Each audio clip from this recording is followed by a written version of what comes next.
bueno, me gustaría tu opinión, tu análisis. Bueno, contento por las medidas. La verdad que sorprendido también porque es como que aceleraron un poco, aceleraron básicamente la salida del Sí, cepo. claro. Bueno, ahí nada, definidas un poco las nuevas bandas. Ahí el dólar futuro de abril hoy había cerrado 1200. Ustedes estaban diciendo recién que el dólar cripto está en 1300. Así que uno espera que en ese rango puede llegar a abrir O sea, para vos el lunes el dólar libre sin cepo abriría entre 1200 y 1300. Estaría flotando por ahí. Ahí está el mercado. Ahí Después, está el mercado. obviamente, van a estar la oferta, los que estaban esperando, agazapados para entrar, los que estaban esperando hace 5 años para salir, y bueno, ahí posiblemente, ahí se va a empezar a equilibrar. Pero Sí. En ese análisis igual hay una baraja que no estamos tomando en cuenta, que es las tasas que mi información es que el Banco Central el lunes la sube, que va a acelerar. ¿En cuánto está la tasa hoy? La tasa Hoy está en 29% la referencia del Banco Central, plazos fijos en 33%, pero las LECAPs, que son las de mercado, ya están en 40 hace 2 semanas. Así Por que eso. es muy probable que vaya de 29 a 35%. y las de 40 irá a 50 o No, 60. las de 40 bajar. Van a bajar. Bueno, Claro, porque tenían una tensión que mucha expectativa. Y la de los mucha plazos fijos irían más cerca de 35. Sí, seguramente los plazos fijos van a subir, pero por eso es la combinación de siempre, flotar con tasas para que quedarte un poco en pesos y bueno, y después irá, ahora lo que importante es, está definida, ya se fue la incertidumbre que teníamos hace 3 semanas. Es muy positivo para los mercados internacionales que estaban esperando estas medidas de levantamiento del cepo. Entonces la bolsa, el dólar posiblemente vaya a 1200, el oficial va a tener un costo inflacionario en abril y en mayo, ¿sí? Seguramente veamos números como el que vimos hoy en marzo, seguramente ese va a ser el costo. De largo plazo es muy positivo para Argentina después de 5 años de cepo, y eso es un poco lo que va a incorporar el riesgo país, que para mí debería caer fuerte, las acciones van a subir. ¿Qué es fuerte? Definime fuerte. Ponerse entre 500 y 600. El riesgo país puede bajar 200 puntos básicos, coincido. las acciones pueden subir 15%. El mismo lunes. Recién estábamos viendo, Sí. recién estábamos viendo lo que son las acciones argentinas que después del cierre en Estados Unidos, y tenían subas de 8% en YPF y Galicia, por ejemplo. Están volando. Sí, están volando. Obviamente es positivo para el mercado financiero y las empresas porque se les libera muchas restricciones de hace 5 años que estábamos ahí con el cepo.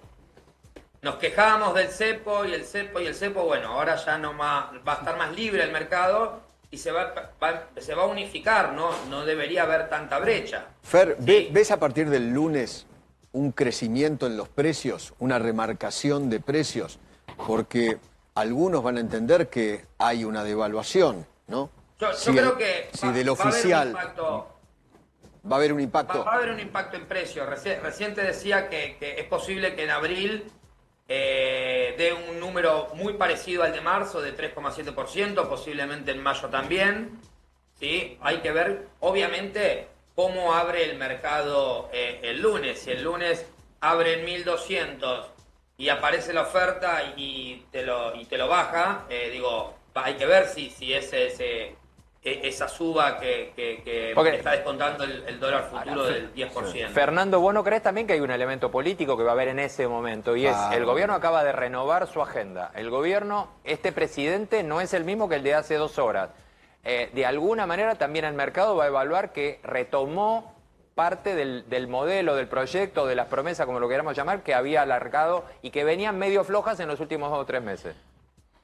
Sí, vuelve a tener un poco de agenda. Mirando a largo plazo es positivo.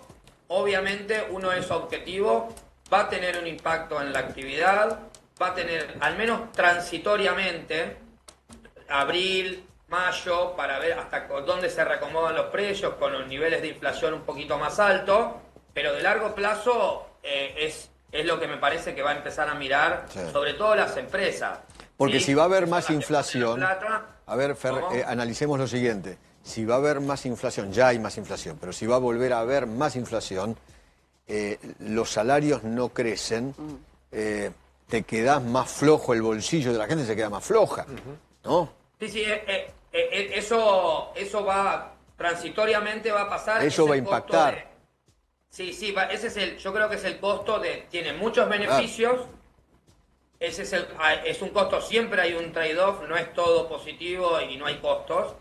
Pero obviamente que se puede minimizar en la función de que el dólar fluctúe el lunes no suba tanto, ¿sí? Por la oferta sobre todo. Pero además, Fernando, me parece que hay un punto que hay que sumar también, que es que te permite este esquema cambiario enfrentar mejor la crisis internacional. Pues convengamos que te estaban limpiando de reservas, convengamos que no sabías para dónde se iba todo, y te da más flexibilidad en el manejo de todas las herramientas de política económica. Sí, primero los argentinos vamos a tener que acostumbrarnos primero a un dólar libre, ¿sí? Un solo dólar, en principio, después de 5 años, después de muchos años. Obviamente la volatilidad en Argentina del dólar genera incertidumbre, como fue lo que pasó en las últimas, ahora yo creo que con esta medida el Banco Central posiblemente recupere las reservas que vendió en las últimas semanas. 5.000 millones. Hoy vendió 400 millones de dólares. Claro, por eso. Pero de enero acá son 5.000 millones. Sí. Y en el poco tiempo 3.000. Entonces... por eso, pero eso yo creo que había sido por toda esta incertidumbre de falta de definiciones. Obvio. Una vez definido, ya está. Ahora te jugaron las cartas. Ok. Ahora juega el mercado. Ok. ¿Se terminó para vos la historia esta de Argentina cara en dólares? Claro. Y bueno, lo va a determinar un poco el mercado también. Si el mercado, si queda en 1.200, por ahí pues no, el atraso cambiario, si el mercado se estabiliza en 1.200, ese era el nivel de Argentina. Es libre ahora. Okay. Entonces, posiblemente si el mercado va más arriba, bueno, uno con muchos años en el mercado va a ir yo creo que el mercado va a ir a testear, va a arrancar más arriba, ¿sí? Y después, bueno... O sea, para vos va a arrancar más cerca de 1.400 que de 1.000. Más cerca del paralelo, más cerca de por ahí, al principio más cerca de lo que abra el paralelo, ahí el dólar cripto, 1.300, pero durante el día posiblemente se vaya a ir acomodando. Es que para arrancar, Fer, en 1.100 van a ir todos a comprar. Claro. Bueno, pero si yo tengo que vender, no voy a poner una oferta de 1.100. Igual, Fernando, algunos los más jóvenes no se van a acordar, pero es lo que pasó en nuestra historia. Cuando salimos de la convertibilidad fuimos a testear arriba y después volvimos al equilibrio. ¿Te acuerdas, Willy? Hay muchos que se clavaron. Hay muchos que se clavaron en ese momento. Claro, obviamente. No nos olvidemos que Macri sale del cepo en diciembre de 2015. A los 6 días de gobierno. A los 6 días de gobierno. Sin reservas, igual que ahora, tenía menos 4.000 millones de dólares y 15.000 millones de dólares de refuerzo. ¿Sí? Y una brecha del 50%. Tuvo su costo inflacionario, pero saliste rápido. Gracias, Fernando, un abrazo muy grande. Un abrazo, saludos. Hasta luego. Natalia Nievieski, ¿qué tal? ¿Cómo vamos? ¿Cómo le va? Buenas noches. Bueno, repercusión internacional. Mucha. A esta hora los grandes diarios financieros y sitios internacionales dan cuenta sobre todo del acuerdo con el fondo inminente y el anuncio ya del día en que el board lo analizó. Pero hay que poner en contexto dónde está la Argentina ahora. La primera cosa que te diría es que el lunes está llegando, te diría de manera especial a este país, una de las figuras, cuando no la figura más importante en el tablero económico del gobierno de Donald Trump, que es Scott Bessent. Él es el secretario del Tesoro y el hombre que en estas horas ha frenado, ha logrado poner en pausa el tarifazo, el arancelazo de Donald Trump en una puja del gabinete del presidente de los Estados Unidos. Por 90 días. Por 90 días y no a China. Excepto China. Por eso mismo, también hay temor a cuáles son las demandas, si bien es un apoyo muy importante el de Bessent aquí al gobierno y que está todo enganchado con Daza, el viceministro chileno José Luis Daza, y en su relación con Luis Caputo. Todo el mundo tiene miedo ahí y están especulando con cuál es, hablo del gobierno, cuál es el reclamo que va a traer Bessent, por ejemplo, en materia... Pero lo acaba de aprobar, lo acaban de renovar. Ahí es donde voy. Hoy un funcionario del gobierno nacional me decía, los hechos hablan por sí solos. ¿Cuáles son los hechos? La renovación del swap con China y la idea de que Javier Milei también va a viajar a China en algún momento y el presidente sigue dando señales en la economía de que el capital chino es bienvenido en la Argentina. Por último, te diría, para cerrar, que hoy mismo en Buenos Aires, y fue muy importante, aunque a la gente le parezca lejana, la idea de la Argentina perteneciendo al Mercosur, hay una integración que es muy importante y si te fijas, como 50.000 millones de dólares en exportaciones van a los vecinos, no quizás en lo que es el comercio intrazona, pero son importantes. En Buenos Aires hubo una reunión informal de cancilleres con Gerardo Huerten como anfitrión en el Palacio San Martín, donde la Argentina presentó una idea que ya se está presentando hace rato y que Uruguay también acompaña, que es de una vez por todas que los socios se permitan a sí mismos ir a buscar acuerdos de libre comercio. La idea de Estados Unidos que tenía Milei, el TLC, el Acuerdo de Libre Comercio, está fría porque el mundo y Trump está ofreciendo y además reclamando e imponiendo otras cosas, aranceles del 10%, más los que había, 25 al acero y al aluminio, pero hoy en Buenos Aires, como esos matrimonios que no funcionan bien y fingen demencia, decidieron seguir adelante, flexibilizar y hacer la vista gorda con el hecho de que cada uno negocie, por ejemplo, con Estados Unidos, su lista de del arancel externo común, digamos, que vaya negociando como sea y como pueda y como está. Que cada uno se cuide como pueda con los Estados Unidos. Ocurriendo ahora con Estados Unidos. ¿Se sabe, tenés algún dato de si este hombre, Scott Bessent, viene a negociar con Caputo, con el ministro de Economía, la posibilidad de un préstamo especial del Tesoro? A mí me dicen que esos son versiones, pero no hay nada real sobre la mesa. Es decir, es algo muy raro que los Estados Unidos lo hagan. Creo que la última vez que lo hizo fue con México. Con México, exactamente. Han habido muy pocos casos. Y el Estados Unidos de hoy, el Estados Unidos de Trump hoy, que se mira a sí mismo y cuida al bolsillo del ciudadano estadounidense, no parece reflejar ese contexto.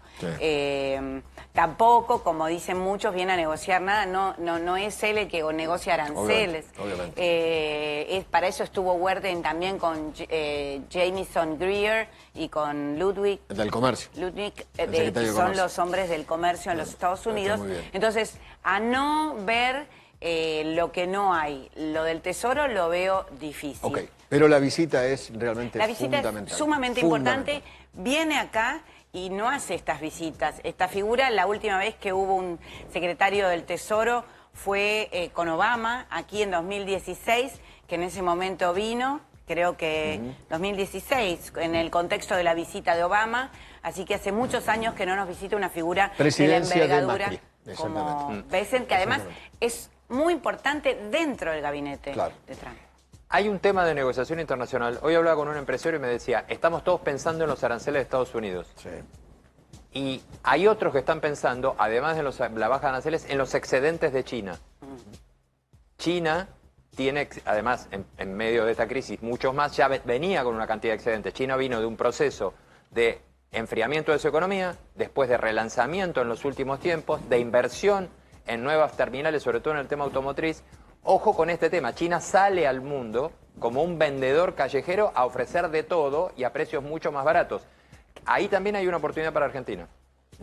Bueno, y va a necesitar comprar, por ejemplo, soja, Bueno, que le compraba a está. Estados Por ejemplo. Unidos.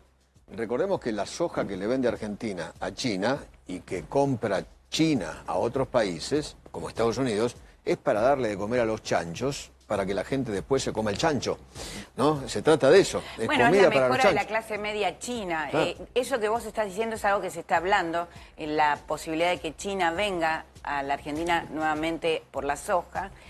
Pero por otro lado, también hay cada vez más presencia. Vos lo ves en los productos importados, como dice Sí. Rubén, eso lo ves.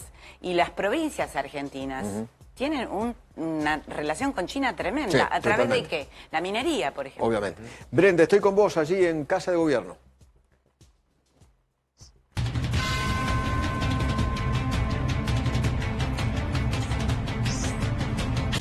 Sí,